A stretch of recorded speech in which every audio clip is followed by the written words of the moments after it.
Hello students, मैं doctor Anupreeta Mishra. आप Anupreeta Mishra electrical engineering के चैनल पर एसी सर्किट्स पढ़ रहे हैं और मैं आज एसी सर्किट्स पर एक थोड़ा सा डिफरेंट टाइप का प्रॉब्लम सॉल्व करके बता रही हूँ, जिसमें हमें वोल्टेजेस जो देकर रखे हैं वो सारे साइनोसॉइडल पैटर्न में दिए गए हैं, मतलब उनके एक्सप्रेशंस हमें साइनोसॉइडल पैटर्न में दिए गए हैं और एक इम्पिडेंस दे दिया है हमें रेक्टेंगुलर रिप्रेजेंटेशन में, और हमें करंट रिजल्टेंट वाला और पावर फैक्टर सर्किट का निकालना है। तो चलिए, इस प्रॉब्लम में 3 voltages represented by E1, E2 and E3 are in series। मतलब 3 voltages है, 20 sin omega t, 30 sin omega t minus 45 और sin ओमेगा t प्लस 30। ये 3 voltages सीरीज में है and connected to a load impedance, जिनको एक load impedance 2+3j से connect कर दिया है। Find the resultant current and power factor, also draw the phasor diagram.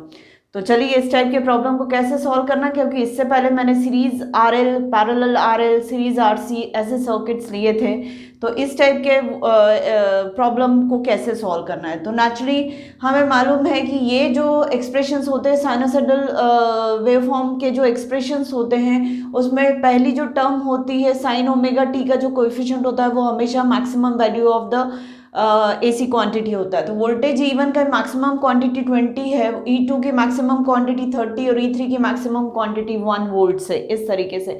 तो इस मैक्सिमम वैल्यू की मदद से हम आरएमएस वैल्यू निकाल सकते हैं, मतलब फेजर लेंथ निकाल सकते हैं। तो फेजर वैल्यू हमेशा मैक्सिमम का मैक्सिमम डिवाइडेड बाय √2 होता है। तो उस हिसाब से मुझे E1 मिल जाएगा, कैपिटल E1, क्योंकि ये इंस्टेंटेनियस E1 के वोल्टेज का रिप्रेजेंटेशन है, तो ये फेजर रिप्रेजेंटेशन है E1 का, मतलब ये आरएमएस वैल्यू हो गई E1 की, तो ये 20/√2 हो जाएगा। E2, कैपिटल E2 की आरएमएस वैल्यू 30/√2 हो जाएगा और कैपिटल E3 की आरएमएस वैल्यू 1/√2 हो जाएगा। तो हमारे पास फेजर लेंथ्स आ गई है, कैपिटल E1, कैपिटल E2 और कैपिटल E3 की। एंगल, ये कितने एंगल पर है, तो हम समझ सकते हैं कि E1 जो है वो 0 डिग्री एंगल पर है, मतलब रेफरेंस के साथ मैं इसका एंगल 0 डिग्री बना सकती हूँ। ये वाला जो है वो -45 एंगल पर है रेफरेंस के साथ, और ये +30 डिग्री एंगल पर है रेफरेंस के साथ। तो चलिए, सबसे पहले हम फेजर डायग्राम ही बनाते हैं। मैंने E1 पहले बना लिया है, जिसकी लेंथ कितनी लूंगी मैं, 20/√2। ये मेरा E1 का फेजर हो गया। E2 का फेजर E1 से 45 डिग्री पीछे होगा, तो ये E2 का फेजर 45 डिग्री पीछे बनाया, पर E2 की लेंथ जो है वो E1 से बड़ी है, तो थोड़ी सी मैंने बड़ी बना दी E2 की। E3 की लेंथ छोटी है E1 से भी और E2 से भी, 1/√2 है, पर वो +30 डिग्री पर है, तो E3 मैंने +30 डिग्री पर ये वाला बना दिया E1 को रेफरेंस लेते हुए। अब ये सर्किट कैसा है, E1, E2, E3 तीनों जो साइनोसॉइडल सप्लाई है वो तीनों सीरीज में, मतलब कनेक्टेड है सीरीज में, और वो किसके अक्रॉस लगा के रखा है, एक इम्पिडेंस 2+3j के अक्रॉस। तो जैसे ये कनेक्शन बनेगा तो एक आई करंट बहने लगेगा। तो चलिए, मैं E1 फेजर को रिप्रेजेंट कर सकती हूँ पोलर में E1 लेंथ से, जो कि कितनी होगी, 20/√2 और एंगल 0 वोल्ट्स। E2 फेजर को मैं रिप्रेजेंट कर सकती हूँ E2 लेंथ, जो कि 30/√2 होगी और एंगल होगा -45। और E3 को मैं रिप्रेजेंट कर सकती हूँ E3 लेंथ, मतलब 1/√2 से, और एंगल होगा 30 वोल्ट्स, 30 डिग्री, और पूरा जो होगा वो वोल्ट्स होगा। अब मैं ये समझूं कि तीनों की वजह से टोटल वोल्टेज इन टर्मिनल पर मुझे कितना मिलेगा, माना कि E मिलेगा, और E का जो फेजर रिप्रेजेंटेशन है मैं वो कैपिटल E ले लेती हूँ। तो कैपिटल E फेजर जो होगा वो E1 phasor plus E2 phasor plus E3 phasor का फेजर सम होगा। इन तीनों का फेजर सम E होगा, क्योंकि सीरीज में वोल्टेजेस का एडिशन होता है।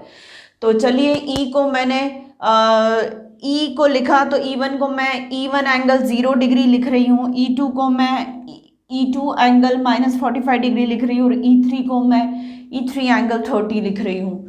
अब इसको मैं अगर कंपोनेंट्स फॉर्म में ब्रेक करूँ, तो इसका पोलर का एक्सपांशन रेक्टेंगुलर फॉर्म में जो होगा, तो E1 एंगल 0 का E1 ही होगा, पर E2 एंगल -45 का E2 कॉस -45 और -E2, ये minus sign E2 sign 45 degree, ऐसे करके इसका एक्सपांशन होगा। मतलब इसका रियल और इमेजिनरी दोनों टर्म्स हमने लिख ली। E3 की भी रियल और इमेजिनरी टर्म दोनों हमने लिख ली, E3 cos 30 plus J E3 sin 30। अब सबकी वैल्यू सब्सटीट्यूट करते चले और जे को मैंने पास में ले लिया है, तो E1 को मैंने 20/√2 ले लिया है, ये रहा।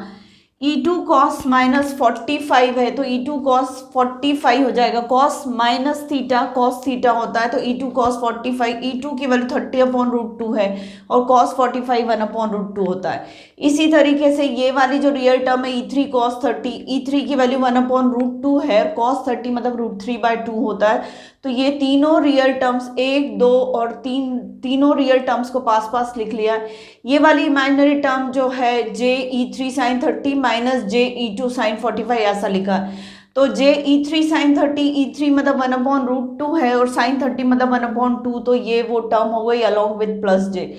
माइनस जे के साथ E2 जो होगा वो 30/√2 होगा और sin 45 1/√2 होगा। तो ये पूरा हो गया। यहाँ पर मैंने 1/√2 कॉमन निकाल लिया, सबको सॉल्व किया तो दो टर्म्स जे की, एक प्लस जे की, एक माइनस जे की और तीन टर्म्स रियल पार्ट की।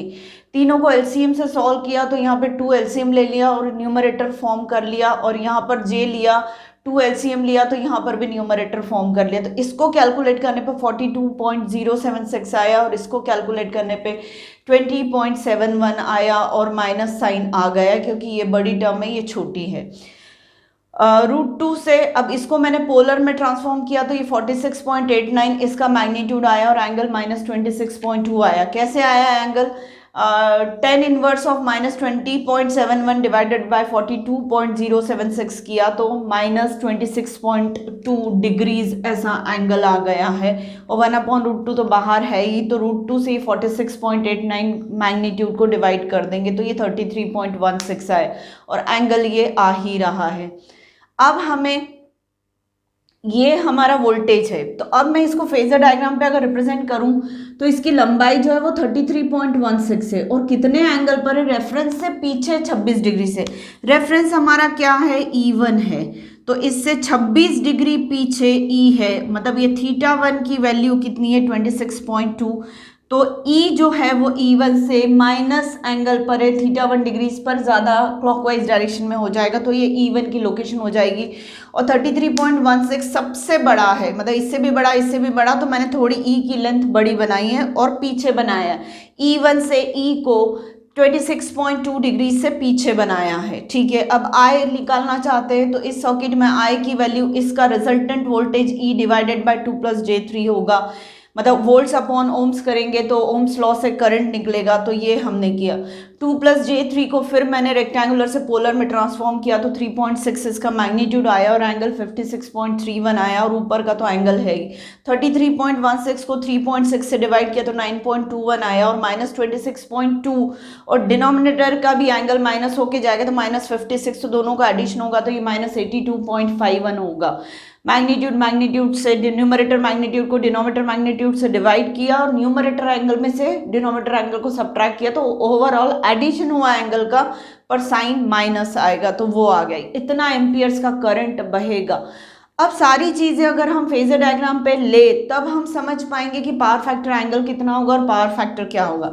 तो चलिए करंट फेजर को भी हम रिप्रेजेंट कर देते हैं। तो रेफरेंस E1 से करंट फेजर 82.51 डिग्री से पीछे होगा, तो ये वाला जो पूरा एंगल है θ2 जो E1 से I के बीच में है, ये वाला करंट I है जिसकी लंबाई 9.21 होगी और कितने एंगल से? E1 से पीछे 82.51 डिग्री से पीछे है।